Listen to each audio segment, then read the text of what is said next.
एक खामोश से गांव के करीब खुले मैदान में सूरज की रोशनी फैली हुई थी।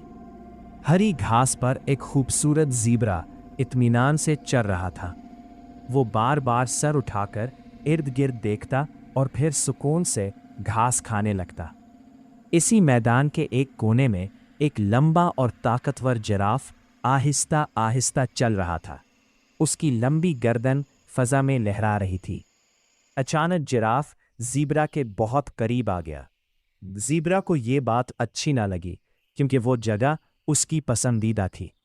ज़ीब्रा ने ज़ोर से आवाज़ निकाली और अपने खरों से ज़मीन पर वार किया, जैसे जिराफ को खबरदार कर रहा हो कि वो यहाँ से चला जाए।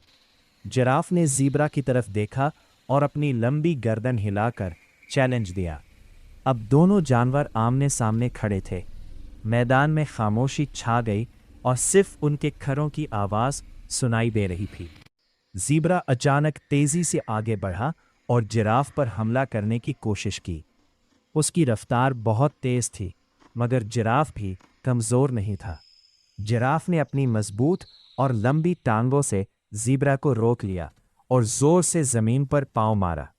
ये मंज़र गांव के करीब खड़े लोगों ने भी देखा। वो सब खौफज़दा हो गए और दूर से ही ये ताकतवर मुकाबला देखने लगे। दोनों जानवर गुस्से में एक दूसरे को घूर रहे थे। गर्द व गुबार फ़ज़ा में फैल गया था।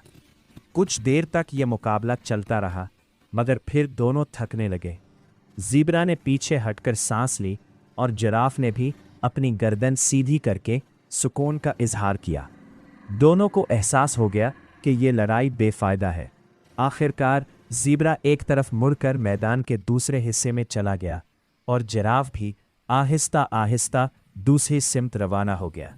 मैदान में फिर से खामोशी और सुकून वापस आ गया और गांव के लोग भी मुतमईन हो गए। अगर आपको ये कहानी पसंद आई हो तो बराह करम लाइक करें, कमेंट करें, शेयर करें और लाजमी सब्सक्राइब करें। आपका एक लाइक और कमेंट हमें मज़ीद अच्छी कहानियाँ बनाने का हौसला देता है।